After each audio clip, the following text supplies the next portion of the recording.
Hey folks, and welcome to Subjective Thoughts. And our comic for today is Canto II, The Hollow Men, Issue 5 by IDW. Now there is fighting, heart removal, weird shit, which I love, magic, and an upcoming war in this one, so if you are in any way squeamish, you have been warned. Also, spoilers. Alright, so the team is the same as on all of these. So I'll just open the page for you. You can see them. There they are. So I won't waste time on the reading. It's pretty much the same team on all of them. Should make sense. Now this is the last issue of Canto II. Oh, and I was looking forward to this. Let's get in. Alright, so when we last left Canto, he came into the Valley of Lionhearted. Yeah, the Valley of the Lionhearted. Was it? Oh. I'll leave it later on the screen, because right now I can't seem to remember. Anyway, he came to the valley, he went through the door to the one place where the Shrouded Man, couldn't enter anymore. And that's where he thought he met Agathena again. Well, she's not named Agathena, that's the name I gave her, but his beloved from the first story. Did I say spoilers in the beginning? Yeah, I did, just in case. Right, so but it's actually the princess that the Shrouded Man back then has tried to save. I guess she stayed there in some form of magic. I'm not sure. But she's there. And she tells Canto that the only way for him to defeat the Shrouded Man is to put his heart back into his chest. So Canto has to make a sacrifice, basically. In order for him to take the heart and then to put it back in the Shrouded Man's chest, his own clock is taken out, and the Shrouded Man's heart is placed in. Canto, yes, he says, "I'll take the heart," and he'll go to the Shrouded Man. Now, with this being done, the curse on his people is broken, because now he has, the magic of the Shrouded Man in his chest. So now he can do that. And now he and the Shrouded Man are more connected than they were before. Before, Canto had some of his magic, but now he has far more of it. Well, that's it. The princess also says that there's a chance to retrieve his beloved. Agathena might be alive, and she might be given a name. All right. Sorry, let's continue. So the princess opens a portal for Canto to go through, as she tells him the Shrouded Man has seen everything that happened here, just so he knows that. So Canto goes through the portal, where you see the Shrouded Man. He says again some stuff about there's no hope. Hope is a slave. He's really against hope, the Shrouded Man. He'd been so badly disappointed in his own quest, he just decided, fuck it, I'm gonna enslave everyone so no one feels hope ever again. He got a bit fucked up from that disappointment, as you can tell. Then the last Fury appears. She flies towards the Emerald Tower, apologizing that she disappointed him. But the Shrouded Man tells her, not disappointed, failed him. But he tells her, you haven't failed me. Because now Canto is going to bring me my heart, and I will finally be able to destroy it. Because he could not go into the Valley of Lionhearted. Or I'll check later if I said it accurately. And she asks him then, who was I before? Who, me and my sisters, the other Furies, who were we before? And he tells her, why do you waste time with such questions? Come on, we have much to do. And then she recalls what Canto told her when they met in the last issue. How much how much more will you need to lose before you seek out your own freedom? He tells her, you told me we're all slaves to the Shrouded Man. Because she already lost two of her sisters. The other two Furies are dead. So I'm wondering now if this means she's going to rebel against the Shrouded Man. We shall see. Perhaps she will. I wonder if this will make her later help Canto or not. Anyway, the Canto gets out the portal, is back in New Arcana. His old Molrax jumps on him, happy to see him. We got Falco and Ricotta are also happy to see him. Have some friendly teasing. It is sad that Verena is not there. I wonder if she's gonna come back to life as well, but I doubt it. Because her clock already stopped, but now their clocks are back. They're working again because Canto lifted the curse. Anyway, we continue with them planning. They're going to need... they don't have much time. The Shrouded Man is going to come with his army, and they're going to need to prepare for a fight. And Canto tells them, we're going to need allies, and I have allies. They'll help us.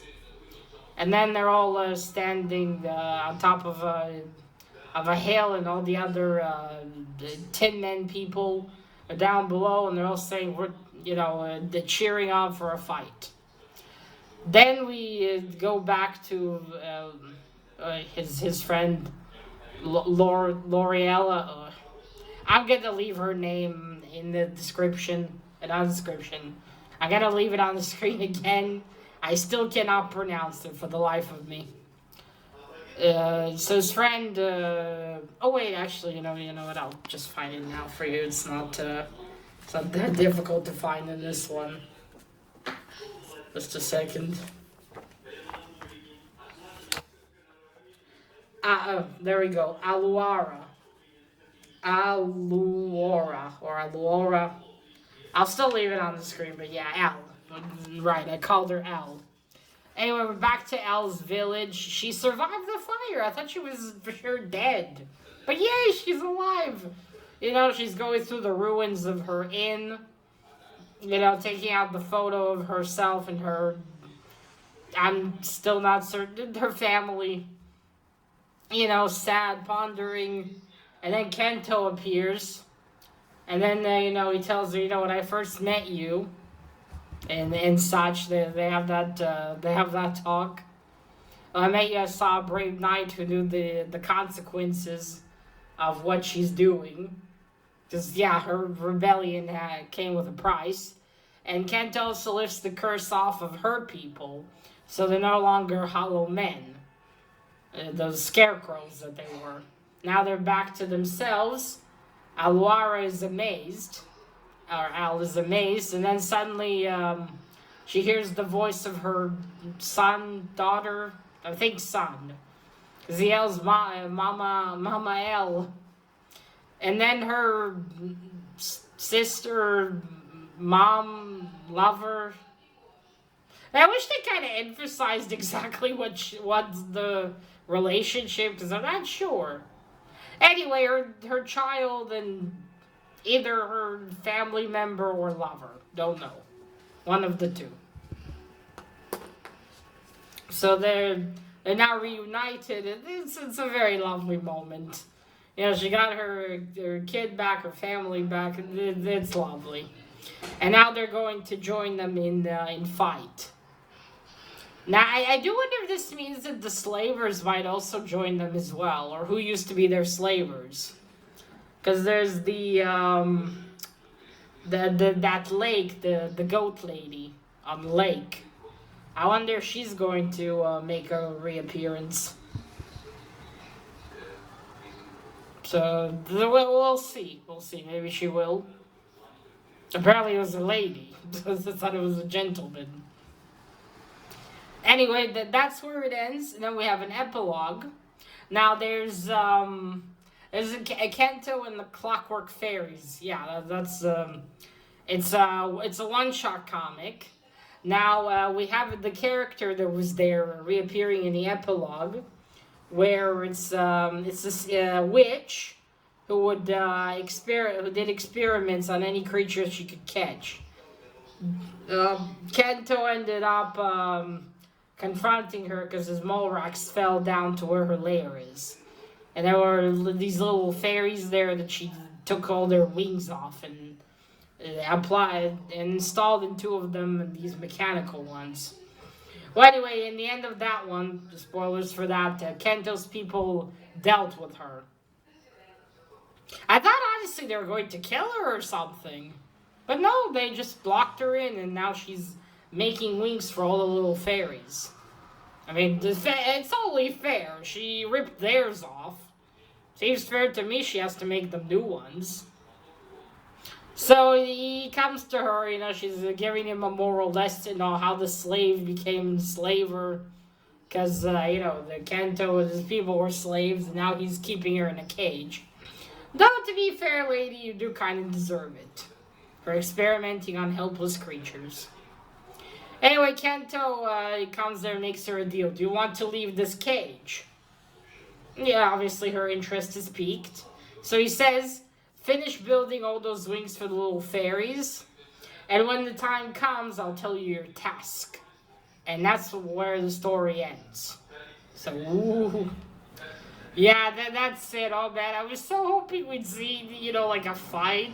Like, this would be the confrontation between the Shrouded Nen and Kanto. But I should have guessed it wouldn't be. They'd have to cram quite a lot into this. And although this is more than your average number of pages in a comic, it's still not...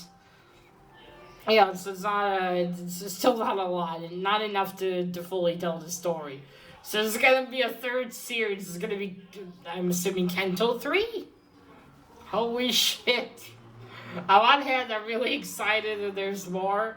On the other hand, I'm so sad that we have to wait now, because it's probably only going to be next year, maybe. It's going to be the next series. I so hope you would find out what happens. But still, it was a good, interesting finale. Quite the cliffhanger. This count as a cliffhanger? No, yeah, it kind of leaves you what's going to happen next. So yeah, this was great. But what I got was like, I have to read it. I have to find out what happens. And it was great. Oh man, now I'm wondering, what is he gonna have her build? Is he gonna have the old witch build him some kind of armor, maybe? Maybe some sort of armored suit? I mean, she herself, she doesn't have legs. She built herself these mechanical legs. So I wonder what he's going to ask her to build. Maybe something for the Molraxes even. No idea, but I'm definitely looking forward to find out. I'm dying to know what the plan is. Okay, yeah. Well, the art, like I said, is pretty much the same. And this comes out in trade paperback. I'm totally buying it. One bummer, I must say, the IDW pages are quite flimsy. Like, very soft and easy to bend. Trade paperbacks, in this case, much better. Yeah, so there's the princess. As you see, her dress is similar in color to what Agathina wore. There we go. I'll show you just these two pages, because on that first one, there's just this background, and that's it. Yeah. Oh, and here she's very pretty. Yeah, I do love the art. I really love the design of Kanto's people. I don't like how the actual people themselves look. Sometimes they don't look that good. Like here, it looks very good, but here it's could have been better. But it is what it is. But the art is, as always, it's very good. And you can see Kanto's here because he now has the heart. Everything here is purple, pink, like that. And there's you kind of saw in the beginning, but there's a variant for those two. At least this doesn't have like 10 zillion variants. There it has that one where it's him and this princess. Kind of misleading because she's only there in the beginning and that's it. That's a cool image of Kanto. Yeah, so this is, oh man, I'm not looking forward. When they announce, I'm gonna be right on it. I'm gonna be all over it, ordering all the issues. And then I'll buy a trade paperback. It might be a better idea to wait for a trade paperback, but nah, I'll have to find out what happens next. Yeah, so that is it. I've been really enjoying this. I very much look forward to see what happens next. Alright, so that is it. Again, if you love fantasy, and maybe the things that were like with the Wizard of Oz, I think you'll enjoy this. This has been very much influenced. I didn't mention this before, but I wrote to the writer on Instagram to ask, how are the Canto people made? He didn't answer. Well, naturally he didn't answer. I don't think he'll ever see that message. Hopefully. I know it's stupid, but just like, how are they made? Do they build like little baby Cantos, or do they just build new Cantos? I realize it's not that much of an essential question, but I'm dying to find out. I guess I'll just have to imagine my own way. Yeah, well. Alright, folks, so that is it. Let me know what you think. Have you read Canto? What did you think about it? And that is it. Till next time, remember, collect what you're passionate about and share it on YouTube. Bye!